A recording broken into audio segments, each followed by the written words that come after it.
Tracy sent me a message the other day. She said, I'm just the past executive director of the Grant County Historical Society.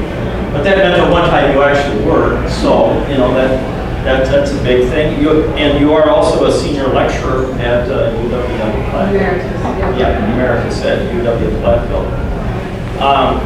She's also you've done a variety of things. She's also been a collection manager at the Mining and Rollo Jameson Museums in Platteville, and a curator at the Galena U.S. Grant Museum in Galena, Illinois. This month, Tracy will present her research on Wisconsin's first territorial governor, Henry Dodge. So with that, let's welcome Tracy Roberts.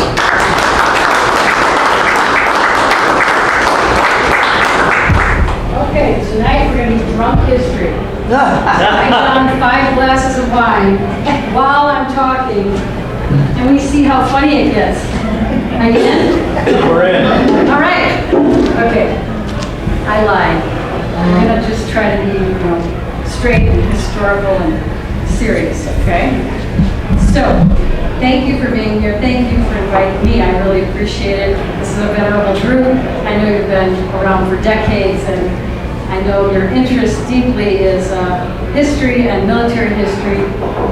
I hope you can enjoy what I had to offer tonight. So here in Wisconsin, we know that Henry Dodge is a well-known name. He's been glorified in our Wisconsin history as the man who stopped Black Hawk, the renegade Sauk warrior, from his attempt to reclaim traditional farm and hunting lands during a bloody conflict in 1832. School children learned that the first territorial governor of Wisconsin was Henry Dodge, and they find he became a Wisconsin senator as well. Here in southwest Wisconsin, we swim and hike at Governor Dodge State Park.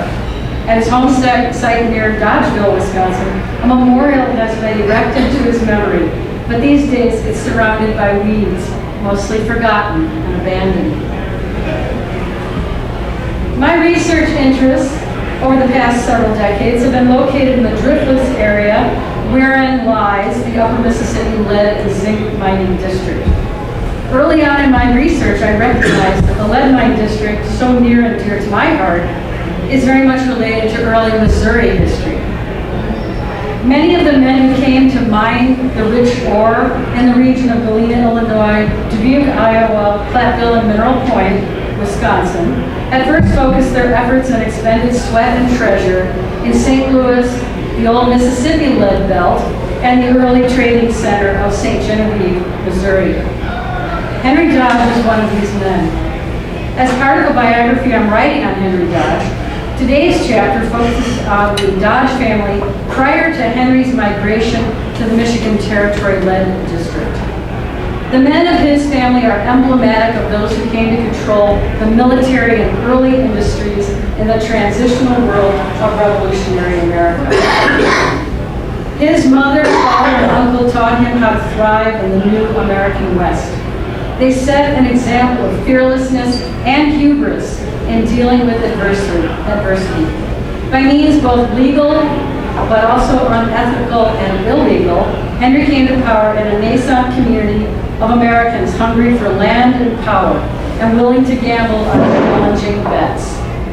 He was part of a cohort who were armed with pistols and rifles, willing to intimidate those who might interfere in their speculations. We might wonder, how did Henry Dodge arrive in Wisconsin in 1827 and within months come to control mining and smelting operations at a mining camp of 100 armed men? How did he come to lead a mounted militia in the Red Bird Uprising within days of his arrival? What allowed him to become the infamous hero of the American victory over Black Hawk in his van in 1832, and then territorial governor? In looking into his years in Missouri, the answers are evident. He came into the Upper Mississippi Lead Mine District with over 2 decades of military experience, governmental appointments, and connections in Washington and with the Michigan territorial government. This allowed him to step right into positions of power when he arrived here in Wisconsin. Henry Dodge undoubtedly had many formidable influences growing up. However, his mother, Nancy Ann Hunter, his father, Israel Dodge, and his uncle, John Dodge, were leading contributors in shaping his worldview. He came into a world where white American settlers were penetrating and then absconding with native lands by treaty negotiation or by outright trespassing. His own family was part of this Western settler movement. Okay, I just want to help you with the names so that we're all clear who I'm talking about. I'm going to be talking quite a bit about Israel and Nancy Ann Hunter. Israel's his father, Henry Dodge's father, his mother, Nancy Ann Hunter, his uncle, John Dodge III. Okay, those are the folks I'm focusing on. When Henry Dodge was born in October of 1782, the British Parliament had only months before voted to end the fighting with the American revolutionaries. Those of Henry Dodge's generation were truly pioneers as they forged their own understanding of the new U.S. Constitution. The Dodge family, as they moved westward, were firmly in the Democratic-Republican political camp, eschewing oversight from the far-off federal government on the eastern seaboard. As the new U.S. government attempted to hold its newly won territories, Americans benefited when the federal government created new paid positions to hold those lands from those who were pushed out, Native peoples and their British allies.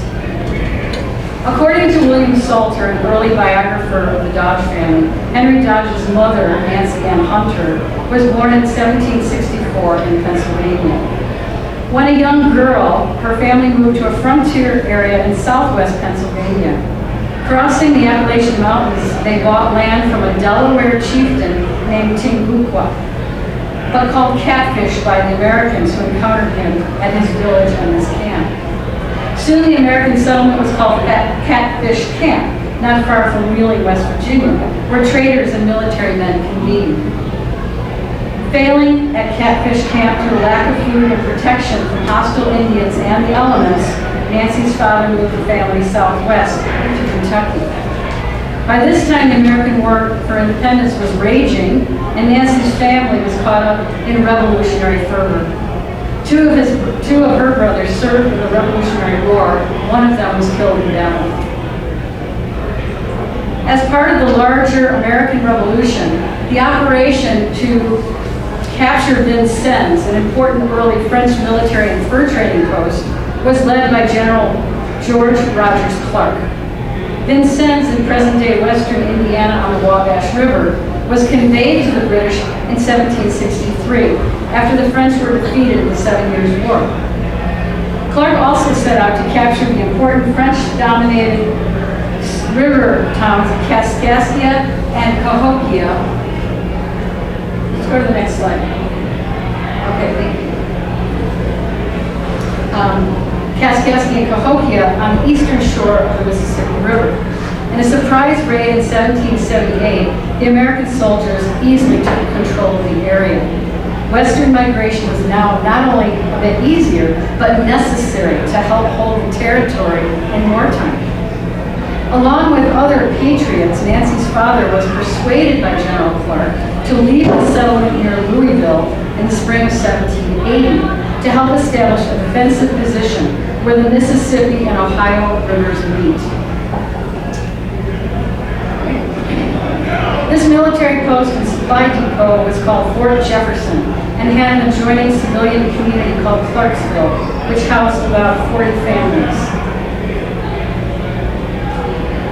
This is where Nancy Ann's story became intertwined with Israel Dodge, the father of Henry Dodge. Israel Dodge was accustomed to difficult conditions and personal loss. Born in Colchester, Connecticut in 1760, Israel survived the deaths of at least 3 brothers and a sister, as well as his mother, before he was 11 years old. His father, John S. Dodge II, was a Baptist minister and blacksmith by trade. In 1775, at age 15, Israel Dodge apparently traveled to the west coast of Africa to work on a slave ship, and upon his return joined the American forces. Having just passed his 17th birthday, he fought under the command of General Washington in the Battle of Brandywine in September 1777. Sometime within that 11-hour battle, he was wounded by a British officer with a bayonet to the chest. He was promoted to second lieutenant in the Continental Army. Let's see that next slide. Okay, so this is Fort Jefferson.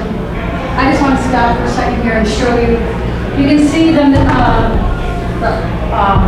shape of Illinois there, the Mississippi River coming down on your left, the one coming across is the Ohio, and Kaskaskia and Cahokia are the two towns that George Rogers Clark is trying to possess from British and their ally, Indian allies. So they're creating a fort where those two rivers meet at Fort Jefferson, which I circled for you. It's just to get you geography because it can get a little confusing. And they think Fort Jefferson looked like that.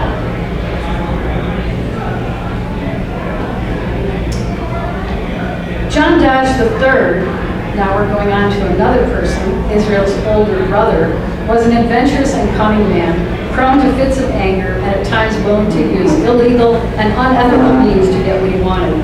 Because he was so influential in Israel's life, his story is pertinent to understand Henry Dodge and his growing up. While still in his 19th year, John Dodge III left his parents' home in Connecticut to become a trader in Ohio. Then he moved on to Detroit. While living as a trader in British-held Detroit during the Revolutionary War, John was, quote, taken up on suspicion of having been in arms with the rebels. It seems his captivity with the Redcoats was intermittent, but for a period of over 2.5 years, he was made to remain in Detroit and Mackinac and then Quebec. In his narrative, let's go on to one more. Thank you. In his narrative, he gives a vivid account of how he suffered at the hands of the British. Finally, he managed to escape his British captors. With the help of an Indian guide, he claims to have walked for over a month until he finally made it down to Boston. After being kindly received by General Gates, he was allowed an interview with General Washington. Then he was referred to Congress to reveal the knowledge he had of the enemy in Canada. Having made himself known as an ardent supporter of the revolutionary cause, John went to Virginia to seek a government post. In 1779, he was appointed Indian agent to the disparate Illinois-affiliated tribes in the sparsely populated and contested Illinois country. This appointment was not far-fetched, considering that prior to his detainment by the British, he had carried on trade in the Indian village of Sandusky, Ohio, and was familiar with some native languages. Although John was originally stationed at Kaskaskia, he was also given the quartermaster post at Fort Jefferson, overseeing the supplies for all the American soldiers in the region. After healing from his Brandywine battle wounds, Brother Israel joined his older brother John in the Illinois country. During the brief period of Fort Jefferson's habitation, from the spring of 1780 to summer 1781, very short-lived fort, Israel held the post of assistant to John's work as quartermaster.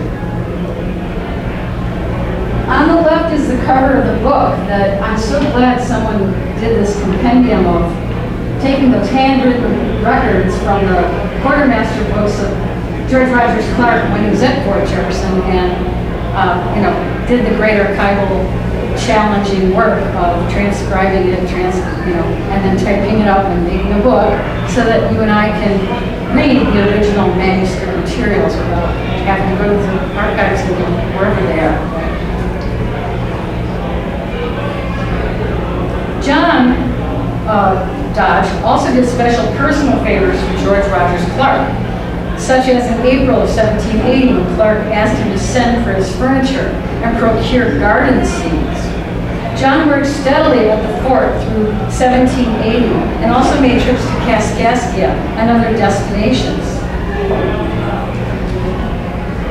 The trip from the fort to the Illinois country was only about 125 miles each way on the Mississippi River, but it took between 15 and 20 days to pick up or drop off supplies for the fort.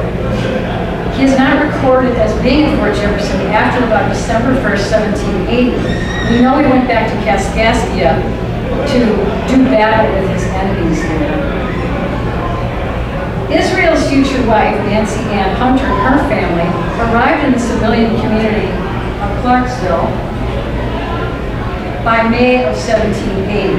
As was typical, you have a fort in this period and then a civilian village right outside with long lots for field work, which was a French system of long lots, not squares. And then when there was a problem, everyone would run to the fort for protection. So this is a pretty typical situation at this period with the forts.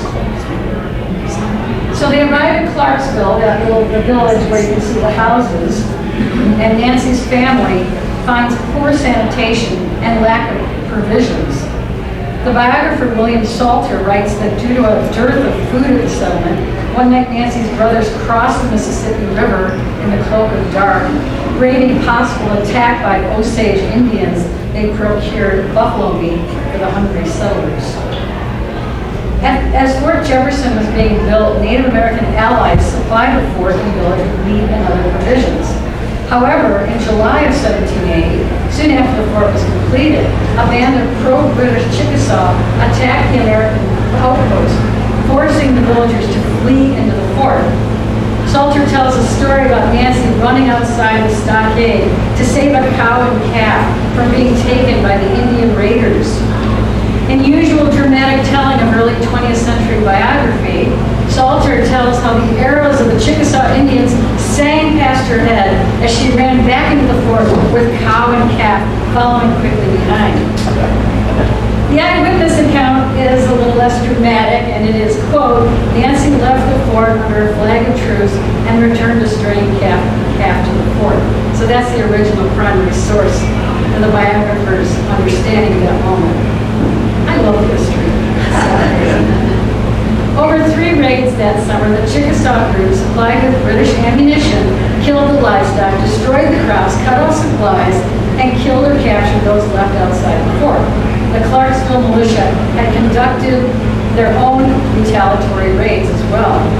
Nancy Ann's father was a magistrate for the little village of Clarksville and was given the rank of sergeant in Captain George Owen's militia company of the District of Clarksville. Nancy Ann, along with her sister and mother, was a seamstress for the Army, sewing shirts, waistcoats, and overalls. She could not read or write, at least while a teen, as she signed with a mark when she received payment for her work. While acting as quartermaster's lieutenant, one of Israel's jobs was to transport supplies from Kaskaskia to the besieged Clarksville. Never procuring enough food or supplies, the soldiers began to desert, and civilians were on the brink of starvation when the fort was finally abandoned in June 1781. Instead of going back to Kentucky with her family, in February 1782, Nancy Ann Hunter married Israel Dodge, the father of our hero Henry.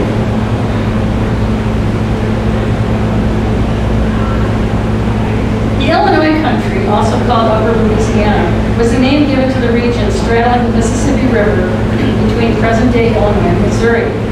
A richly fertile area, it was the land of a confederacy of Algonquin-speaking Indians known as the Illinois or Illinois.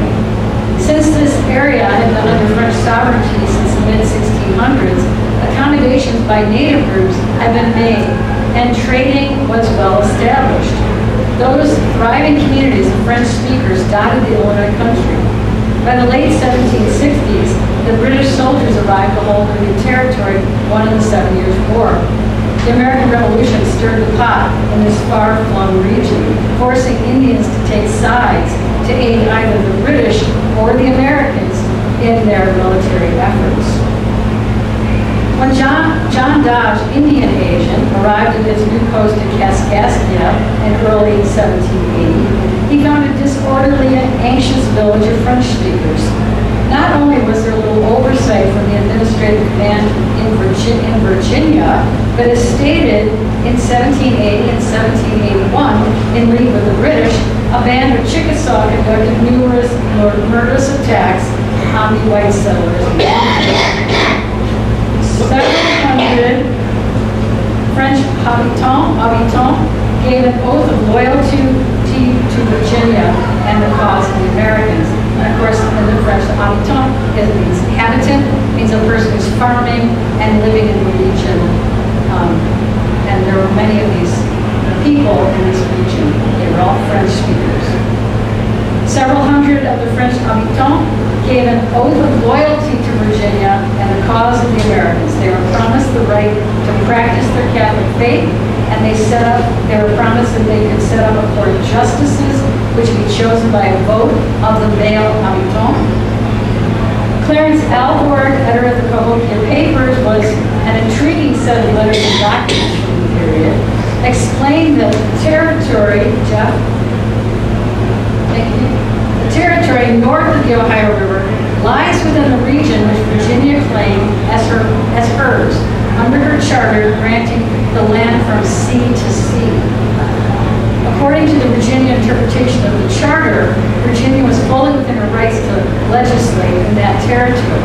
So I'm sure you know that in those early days, each of the colonies that became states believed that they had the right to go from sea to sea. So this is a short-lived period, which shows why Virginia is in charge of the Illinois country, why it's in charge of Cahokia and Vincennes and all the areas I'm talking about tonight. Thus, the Virginia county of Illinois was established with Kaskaskia as the county seat. While it appears that the mostly French-speaking habitants of the Illinois country were in favor of American rule over British, complaints were mounting. In Kaskaskia, the French court was set up soon after Clark's victory to provide civil justice. In a letter to Colonel John Todd, the magistrate for the county of Illinois, the French court at Kaskaskia outlined the problems with the American soldiers stationed there. They wrote that they had, quote, seen with sorrow the soldiers of the company of Fort Jefferson coming at different times to the commons of this place to get the animals of the said undersigned without paying any attention either to the mark or to him whom it might belong. This is contrary to the customs and usages of a country free and independent as is this one. The justices went on to make 4 demands of the Virginia government. Stop the soldiers from stealing our farm animals. Trade no liquor to the Indians. If someone should do so, banish him from the community. Fine anyone who gives alcohol to an enslaved Indian or black person. Do not disturb Indian lands, only cultivate in the long lots. Clark reassured the French townspeople that he would protect their freedoms and property. Getting foodstuffs and supplies became more and more difficult. Open trade with British Canada was now forbidden, so the market to sell their furs and purchase their goods was closed off to them, greatly disrupting their regional economy. The Illinois country became more isolated when Spain, sovereign over the western side of the river, declared that in 1784 the Mississippi River was closed to all but Spanish watercraft. As part of the ongoing Revolutionary War, General Clark left Cahokia with a number of local militiamen in February 1779 to recapture the British fort at Vincennes. With no military power to control the region, Colonel John Dodge, Indian agent, was ready to step in. He took on the mantle of commandant. He probably had no commission to do this. He did hold the title colonel, received from Governor Patrick Henry of Virginia for his military service, but there's no evidence that he had the authority to call himself commandant. He managed to persuade the French inhabitants that he was the military head, but they formed their own faction and quietly opposed his leadership. With his younger brother Israel, only 19 at the time, John Dodge ruthlessly held power in Kaskaskia until 1786. Over a period of 6 years, John committed outrages that brought him to the attention of the far-off government in Richmond. Complaints were filed against him to George Rogers Clark concerning the paltry provisions he provided the remaining troops at Kaskaskia, even though he had been given ample hard currency to buy what was needed. The implication is that he was skimming large amounts of that cash for his own use, while the small garrison in the Illinois country went hungry. In April 1780, Dodge was sued by the civil court in Kaskaskia for not honoring a draft presented by an agent of the government of Virginia. In his defense, he said he was an officer and, quote, "I have got nothing but my damn carcass, and that they cannot seize." Suspicion of his misappropriation of funds reached the highest levels of government.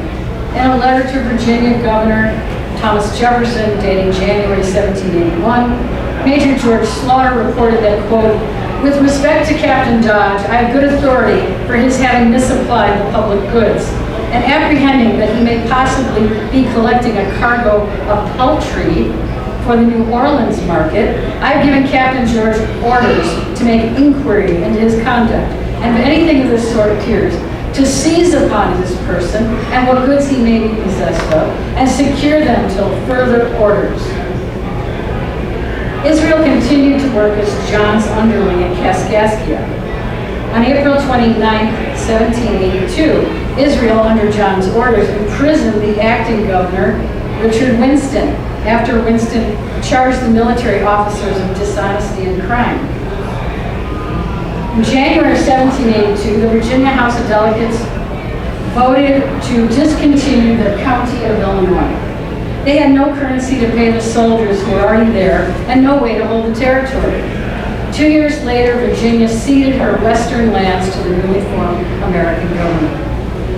Empowered by the chaos and anarchy all around, with no stationed troops in the area, John Dodge went after one of his enemies with a vengeance. As Kaskaskia found itself in 3 distinct parties or blocks, John Dodge wanted to do battle with those who questioned his motives and his power. Taking rumor and innuendo as genuine threat to his authority, he imprisoned the deputy county lieutenant, signing the order as Captain Commandant. This action set up even deeper divides between the factions that existed in the Illinois country. Henry Hamilton, a British officer, said those in Virginia knew John Dodge as, quote, "an unprincipled and perjured renegade." In his paranoia and recalcitrance, John Dodge created his own protective enclave when he seized the old abandoned French fort, an earthen redoubt on the bluff above Kaskaskia, and fortified it with building materials. His ill-begotten fort served as his private defensive post. Dodge bullied the French habitants into doing his bidding. He hit them with swords, insulted them, and fought with them.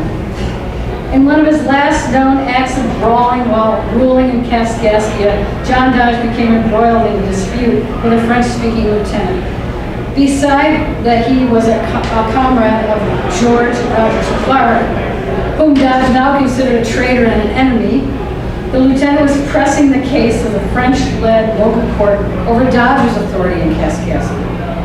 Dodge was so angry that in the presence of many military officers, he stuck his fingers in the eyes of the lieutenant and grabbed at his hair, nearly blinding him before he could be pulled off.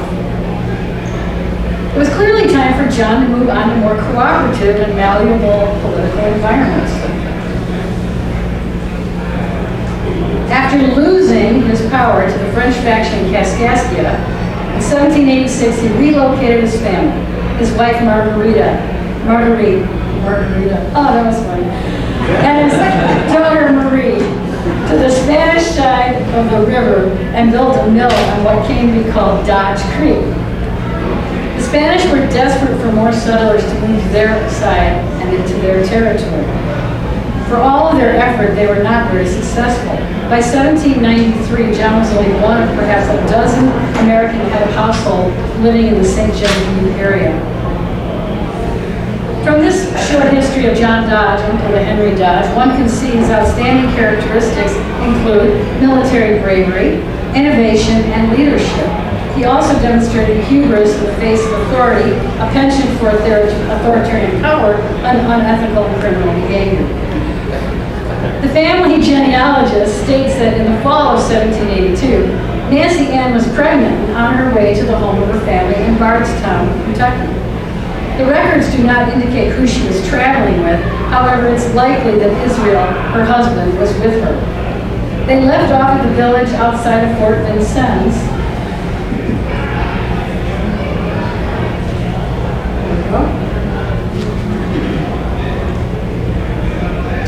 And the next slide. Well, Jeff and I just visited there. Vincennes, it says, if you like history, it's very worth your while. The George Rogers Clark Memorial there, that's fabulous. And many other historic structures that are really fun to do, so highly recommend your trip. So the family genealogist talks about Nancy Ann leaving for Bardstown to be with her family. She's pregnant at that time. She's probably with her husband, Israel. They go to Fort Vincennes, where she gave birth in the village by the fort to her first child in 1782, October 12th, is Henry Dodge's birthday. The story goes that under the roof of Moses and Anne Henry, her son was the first Anglo-American child born in what is now the state of Indiana. A few days after the birth, an Indian chief came in and attempted to, quote, dash out the child's brains. Nancy Ann pled for the life of her baby, and Mr. Moses Henry entreated the chief to allow the child to live, promising that they would be leaving the area soon. In gratitude, Nancy Ann gave her baby the name Moses Henry Dodge. When Israel and Nancy settled in Bardstown, they found a nascent village consisting of cabins huddled by a palisaded log blockhouse, just like all the other places they lived. Salter tells that this is where, quote, Nancy's mother and a sister were killed and scalped by the Indians. A brother, at the same time, barely escaped on foot, but he was subsequently killed while working a fence row. He was killed by the Indians then. Then a young child, Henry Dodge, was taken captive by the Indians, but returned unharmed. It was among the incidents of his earliest recollection to have seen the dead and bleeding body of one of his uncles borne in the arms of another on horseback to the stockade in which they lived. So I think we have a whole generation of totally traumatized people who are acting crazy. I mean, just the amount of killing, death, vengeance. Over time, in the beefed up military presence, the fear of Indian attack decreased in Bardstown, Kentucky. Israel built the first stone home there, in which he also established a public house. Nancy Ann bore a daughter there in 1785 named Nancy. The Illinois country, however, was beckoning to Israel. Probably by 1788, Israel left his family to rejoin his brother John in his enterprises. John had already found success on the Spanish side of the river in St. Genevieve County, and Israel was eager to join him. In Woodward's genealogy of the Dodge family, he states that after Israel and Nancy Ann Hunter were divorced, on a trip down to New Orleans in 1790, Israel stopped at Baton Rouge and married Theodosia Lewis, sister of Seth Lewis, judge of the Supreme Court of Louisiana. Nancy couldn't spell her name, but he just married the daughter of the judge. So he's moving up in the world. Theodosia bore at least 5 children. In the meantime, Nancy Ann remarried and had at least 2 children in Bardstown. While living there with his mother, his stepfather, Achel Lynn, and his half-siblings, Henry's biographers tell a dramatic story, possibly, probably a tall tale, I would say. Moses Henry Dodge was but 14 years of age when one day he saw an Indian standing over a prostrated woman of the village about to scalp her. Dodge responded to the woman's screams by felling the Indian with a sharp stone. Fearing that the dead Indian's kin would come to pay retribution, Nancy Ann arranged to send her oldest child to live with her ex-husband. As a young teen in 1796, Henry joined his father, stepmother Theodosia, and his half-siblings in New Bourbon. Let's see the next slide. Yeah, there we go. It's circled there for you. About 2.5 miles south of St. Genevieve in present-day Missouri. Anyone been to South St. Genevieve, Missouri?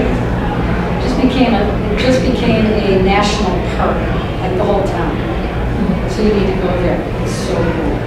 Very interesting. So now, Henry is with his father in New Bourbon. His Uncle John had probably passed away within that year. On Dodge Creek, Henry, he dropped his first name Moses at this point. He spent time at Camp Rowdy, learning the salt-making trade under the direction of his father. He learned the intricacies of many businesses and industries from his father and his enslaved and hired hands. Henry did go back to Kentucky for a time to study law under Colonel Allen, but again rejoined his father in New Bourbon. He married Christiana McDonald in 1801 at the home of her father, James McDonald, near St. Louis. The McDonalds had a large estate and several enterprises in that county. Israel found encouragement from the Spanish commandant to build up his industries. In late 1799, Israel was granted a concession by Lieutenant Governor de la Suze for the 1,000 arpents he already occupied. That's just a unit that's just a little smaller than an acre, the French way of talking about land. Perhaps his recent large patriotic donation to the Spanish, consisting of 20 piastros in lead or furs, may have greased the wheels for a quick decision on the land concession. With the help of his family and Thomas, Dick, Jude, and Toby, his enslaved workers, Israel owned a large farm, mills, salt works, and distillery and a brewery. He had probably partnered with his brother John in these enterprises, but with John's death, the property appears to have gone to Israel, Henry's father.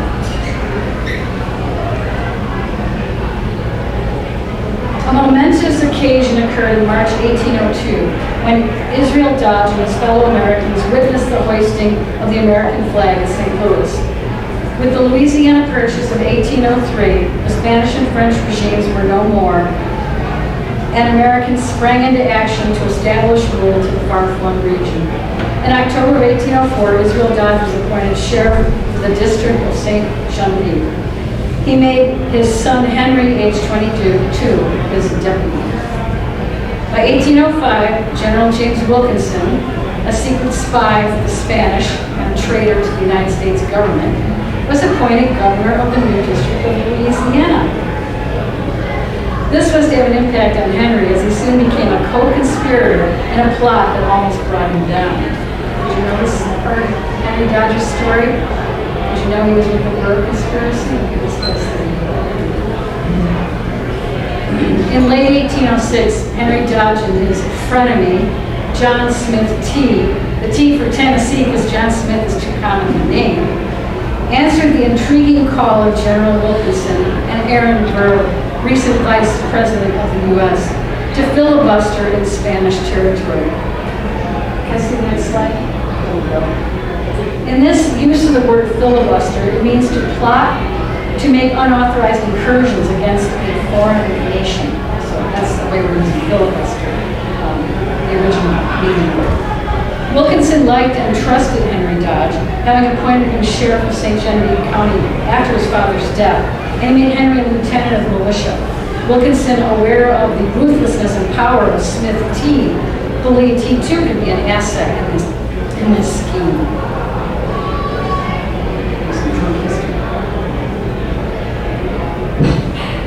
Okay. In an unauthorized adventure to mount a military incursion into Mexico, Wilkinson and Burr called on hundreds of men to rendezvous, along with their weapons and supplies, at New Madrid, Missouri, downriver on the Mississippi from New Bourbon. They were to assemble by New Year's Day, 1807.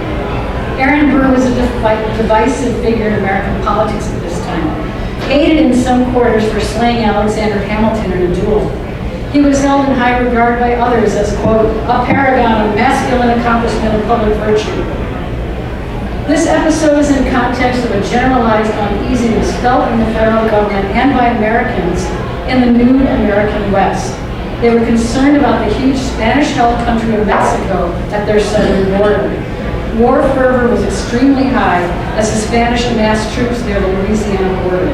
Burr and Wilkinson took this as their excuse to invade the Spanish territory. Before they could effect their plan, however, rumors were flying that Burr was attempting to create a new country and topple the Jefferson administration. To save his own skin, Wilkinson betrayed Burr by implicating him in a letter to Jefferson, falsely claiming that Burr planned to take over New Orleans and invaded Mexico with 10,000 men. Unaware of the brewing controversy, Dodge and Smith T bought canoes and supplies and headed downriver to join the Burrites. When they arrived in New Madrid, they learned that Jefferson planned to prosecute all the filibusters. They sold their gear, purchased horses, and hightailed it back to St. Genevieve as quickly as possible. The grand jury there had already indicted the two of them for treason. Smith T is said to have threatened to shoot the man who came to arrest him. According to John Darby, who later became mayor of St. Louis, Henry Dodge surrendered and put up bail. When he appeared before the court in a fit of anger, he, quote, pulled off his coat, rolled up his sleeves, and whipped 9 of the grand jurors. This is Henry as a 22-year-old. According to Darby, he would have whipped them all, except they ran away. This story seems a bit suspect as Dodge was district sheriff at the time, but it has been repeated in several monographs of Henry Dodge. With Wilkinson's dismissal, Frederick Bates became the secretary and acting governor of the Louisiana Territory. He dismissed Smith T from his position as judge of the district court. Bates would suffer no intriguers in his district, as he wrote to Meriwether Lewis, quote, and wherever burrism, principles of disunion, or other disaffection to the United States government are discovered, they shall meet, if not punishment, for that will rest with others, at least a prompt and positive discountenance. Henry Dodge has not been dismissed, for although he was mentioned in the deposition of Fraser, he has entirely satisfied me of his innocence.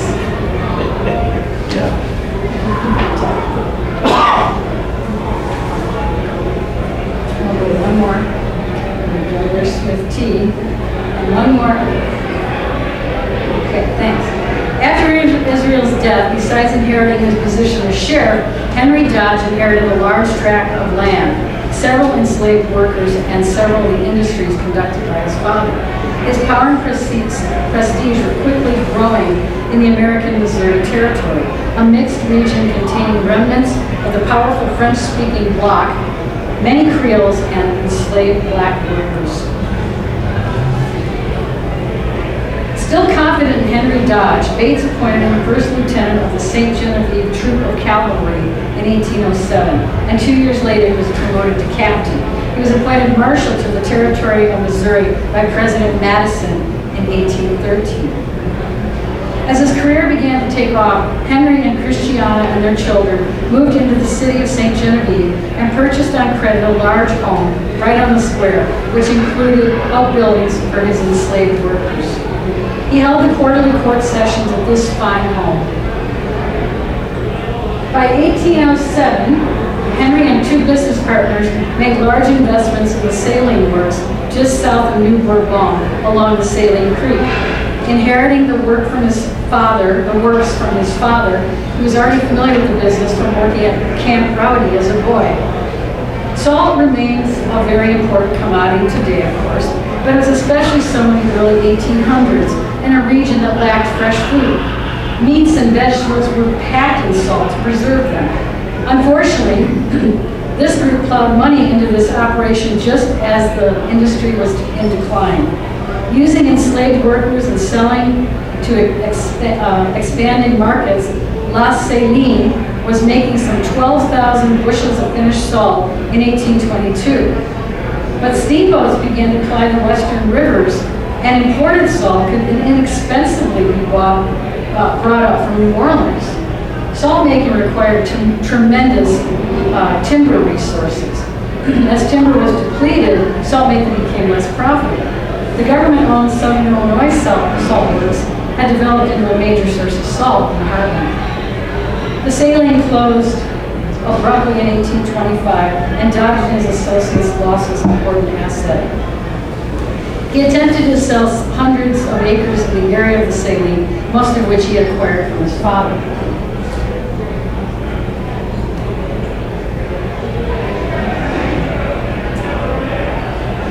Henry Dodge had survived multiple bloody encounters with Native American foes. He had finagled his way out of the charges against him when he agreed to filibuster with Burr and Wilkinson. He won the trust of the leaders in Washington and continued to prove himself in the military. He also survived the wrath of John Smith T. In a questionable maneuver, Dodge took over Smith's mine Shibboleth in 1811 and 1812. This was a lucrative lead mining operation in the territory of the Osage Nation north of St. Genevieve. Miners trespassed on Osage lands in the remote areas of the mines, which were occasionally attacked, and the visitors, the miners there were harassed, but they risked their lives in order to dig up the precious ore.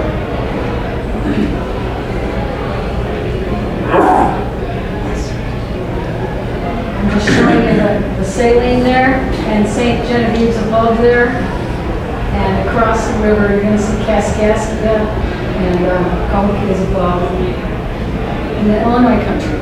Okay, next slide. Okay, so there's Shibboleth Mine. So we'll just finish up here. The lead mine region in Missouri was dominated by Moses Austin, the father of Stephen Austin, who early on received about a quarter of the mineral area from the Spanish government. John Smith T. had also acquired land, wealth, and power in the transitional years of changing sovereignty. The French had claimed Louisiana in 1682. After their defeat in the 7 Years' War in 1763, this huge uncharted landmass went to Spain. In 1800, it returned to French sovereignty. It was conveyed to the U.S. government in 1803 when Jefferson bought in the Louisiana Purchase. Land claims were almost impossible to decipher. Records were poorly kept, and administration had taken place from a number of locations, including Madrid, Havana, Quebec, New Orleans, and St. Louis. Quarrels and outright violence over land claims were near constant. In the lead mine region, factions developed. One faction supported and followed Moses Austin. The other faction was led by Smith T.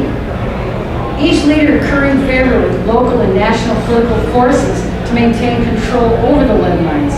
They raised private armies to protect their mineral claims. By 1811, Frederick Bates was in charge of the Missouri Lead Mine District land titles and leases. He loathed Smith T. and welcomed Smith T.'s scheme to take a group of armed men north to the Meskwaki lead mines in present-day Dubuque, Iowa. Bates hoped he was rid of Smith. Bates believed Smith T. had procured his mining lands illegally, and he wanted to wrest those from Smith's control. In Smith's absence, Bates used a land mining law that cancels lead leases if they lay dormant. So Henry Dodge, who now saw Smith T. as his main rival, got permission from Bates to work Smith's Shibboleth mine. Dodge and his business partners, slaves, and hired men hauled away a significant amount of lead ore, and Dodge refused to pay any rent in the process. When Smith T. returned from his disastrous trip at mines of Spain in present-day Dubuque, Iowa, he was furious when he found Dodge and friends had jumped his claim with the backing of the local authorities. Caught up in litigation and near-deadly fighting, Henry Dodge eventually lost his stake in the mines in Missouri. The War of 1812 propelled him back to his military command and away from his business enterprises. After that war, Henry Dodge had to find a way to retain his political offices in an increasingly democratized West, and he had to pay off the loans on his many landholdings. He was underwater financially. He had been appointed to all of his positions, never elected by a popular majority, so his local power was in question. He eventually wore out his welcome in St. Genevieve. In 1827, he saw his beautiful brick home sold from the courthouse steps for back taxes. Now he schemed to make a fresh start by intruding on ho-chunk lands of the Michigan Territory lead mines up here in Wisconsin. Packing up his large family and slaves, he boarded a steamboat, headed for Galena, Illinois, the southern entrepot of the booming upper Mississippi lead mine district. Over the next 30 years, Henry Dodge worked tirelessly to become a local, then regional, and national leader. The second act brought him even more power as he used his many skills learned in his youth in Missouri. Armed and ready to fight if he was crossed, Henry Dodge learned his lessons well from his father Israel and by extension his uncle John. Disregard the law where you can, even if you are selected to uphold it. If needed, use fear to get what you want, and borrow what monies you can, even if you never intend to pay it back. Through hard work, but also treachery and cunning, Henry Dodge rose to the top in an era and place suited to his freewheeling version of freedom and justice. Thank you.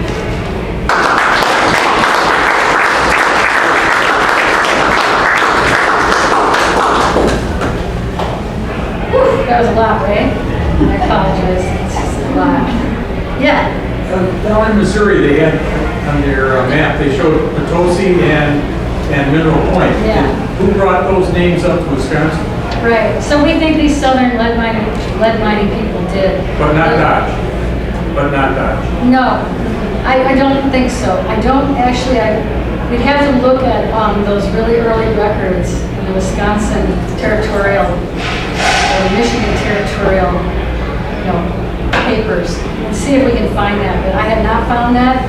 When I suggested that to some people, they pointed out, well, Mineral Point in Wisconsin wasn't established as a town until 1850. That doesn't mean it wasn't called Mineral Point. It was called Shake Rag and Jerusalem Spring in Mineral Point. It had two little villages that were linked by that huge lead mine hill, which I'm sure many of you have been to.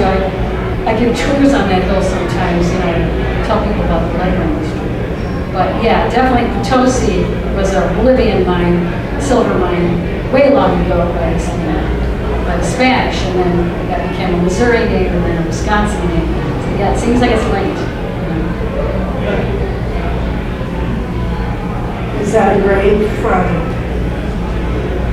I'm actually in a primitive Methodist cemetery that's been abandoned. And I knew where it was because of an old plat map, and I really wanted to see it. So I went through the nettles and the weeds.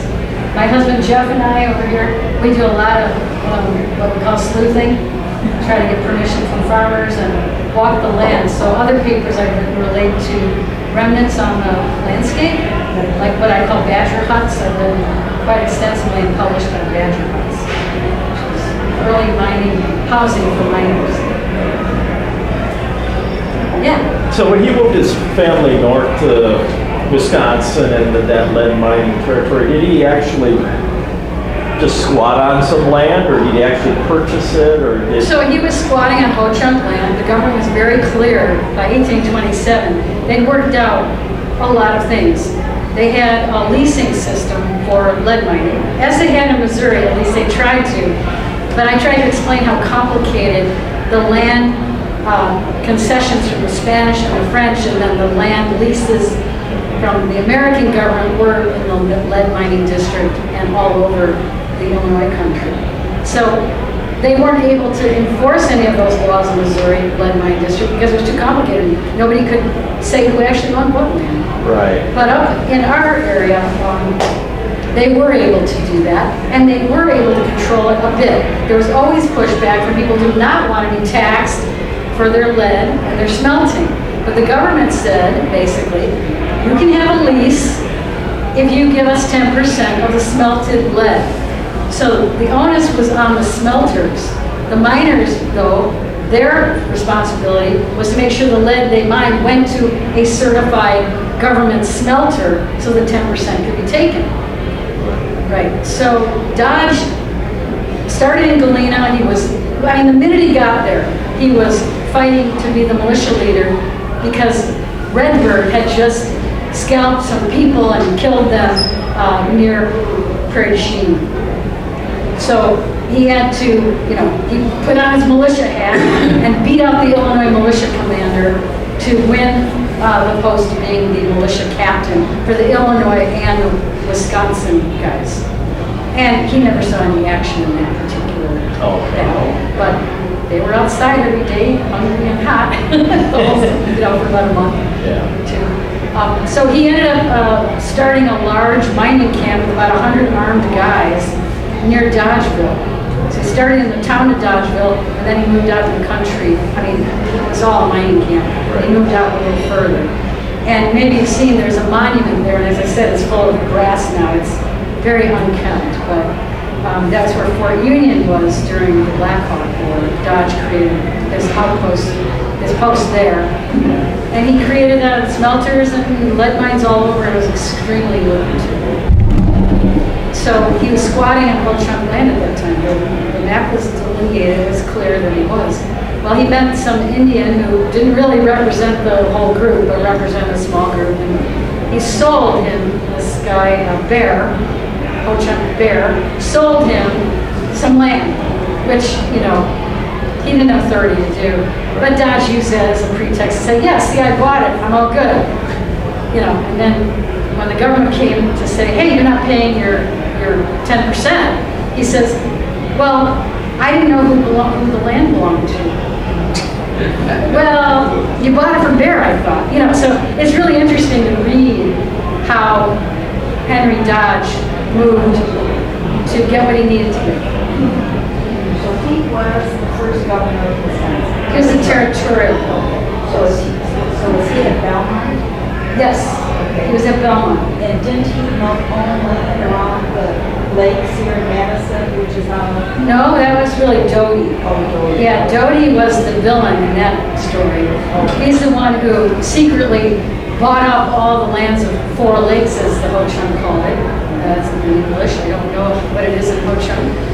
And Doty's like, this is a good place. And he bought up all the land and then convinced the other legislators of the territory to consider moving it to Four Lakes. Well, they went to Burlington one year, so the first year was 1836, the next year was 37 in Burlington, and then to Madison from there. He bribed the legislators. Pardon me? He bribed the legislators, giving them... Doty, yeah, by saying, well, I'll give you a parcel. Yeah. Right. So he bought up all his land so he could use it to his effect, right? So I've heard that the government kept the lead mining area free of agricultural settlement to support the lead. Is that right? That's correct. So it's stated early on, by 1822, when Galena really got started and the leasing system was actually in effect. They wanted to put it in effect in 1807, but they didn't even have someone to come out here to, you know, to administrate it. You know, there was really nothing in place. So those really early lead miners got away with murder, but literally. And then, because there was no long arm of the law, exactly, it was a Prairie du Chien, that's the closest military we had. So 1822, when the Johnson brothers take over lead mines from the Muskogee, who were the Native Americans in that region near Galena, yeah, they start talking about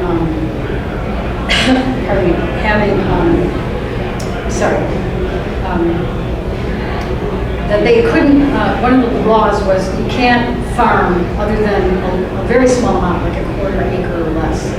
So one of the things I've been trying to talk about is how little food there was in this region. There was really very little food. And if the river got clogged up because of a late spring, food wasn't coming up from New Orleans. It wasn't coming up from St. Louis. It was very challenging conditions.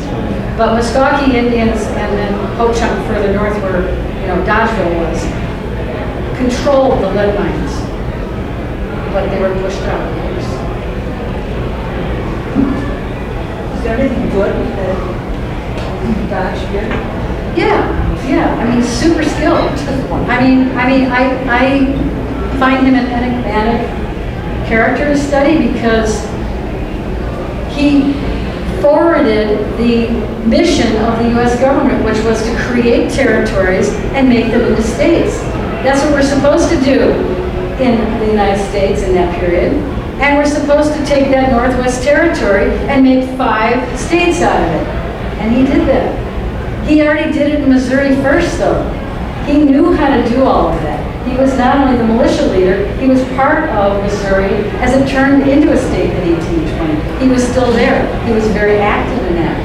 He's stuck in that toes of the... But he's right. That's my point, is that my question originally was, how do you gain power like that so quickly? At least from a Wisconsin perspective. We just say, Henry Dodge, wow, he showed up here and just blew everybody away and was the famous guy, became the territorial governor, was the militia leader and victor of Black Hawk in 1830. How does that happen?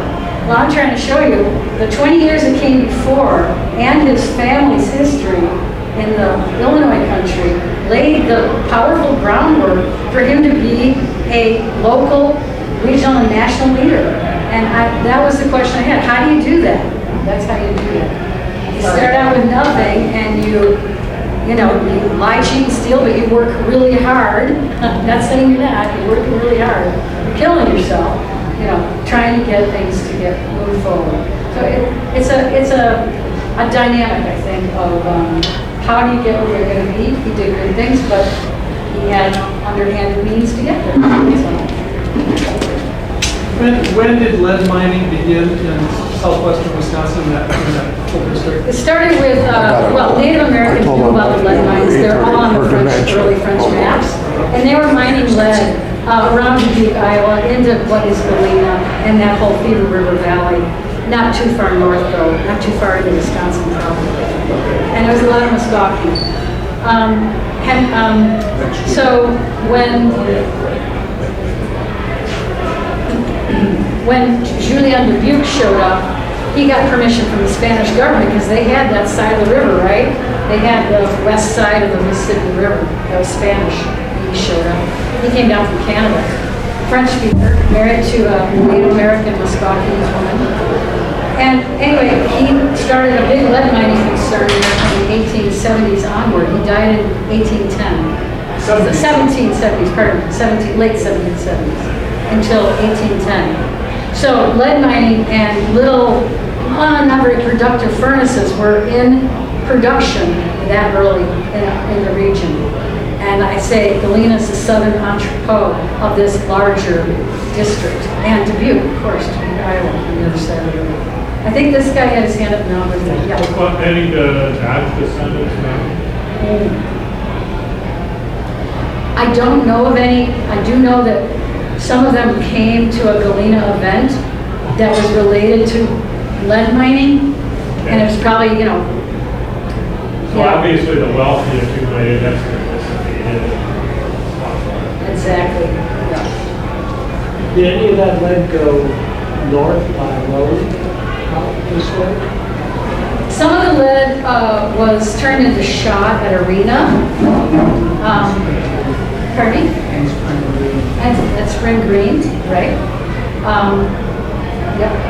And so there were some shot towers, and some of the northern lead regions, like Dodgeville, were using the Wisconsin River to get to the Mississippi River. Remember, you got the super heavy load, right? Lead is so heavy. One pig of lead is, it's 60 pounds, and that's the smelted lead. And so you've got a really heavy commodity, and so going over rough tracks, barely roads, is so expensive and time consuming. So anytime you get to a river, obviously, you're doing much better. So taking it to either Wisconsin River and then down the Mississippi, or going right to the Mississippi at the Galena Port, were your choices. So when do you hope to get your book out? I heard you say you were writing a book. Thanks for asking.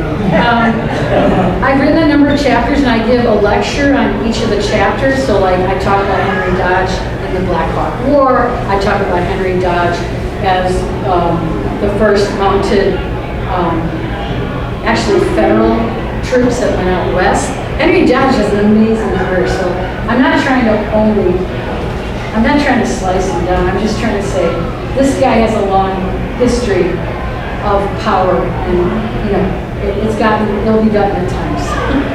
So, because I was wondering, there's a Fort Dodge in Kansas, and I know that I it's discovered. a different Dodge. Okay, I discovered today that's a Civil War Dodge. Okay, I discovered today that he was part of that, with Leavenworth and with some other Phil Kearney and in the 1830s. So that particular Dodge that you're talking about was a Civil War hero. And so that's it was named after that guy.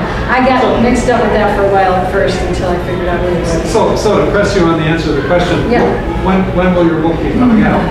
Well, I hope I can get more time to do that now. I've written several chapters, so it's a thing. It's not like I'm not.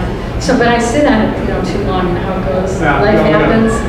But anyway, thanks for asking. I hope, let's say in 2 years. Okay. Yeah, I lived so long. Is our publisher interested in it yet, or is I talked to Wisconsin Historical Society. They're interested. They haven't accepted a proposal yet, but I haven't really written one. So. Okay, well, I'll keep watching. Thank you. I'm Because it's been a excited. long time since the biography of Dodge has been written, I was noticing. The last biography was like 1911. I think it's time for a reevaluation, and I've got resources that they couldn't find because I've got the internet, and I'm grateful for that. I also went down to St. Genevieve several times for research. I've gone all over to do my research, so I'm having a lot of fun, and it brings us on our travels a lot of times. Well, thank you, Tracy. Thank you.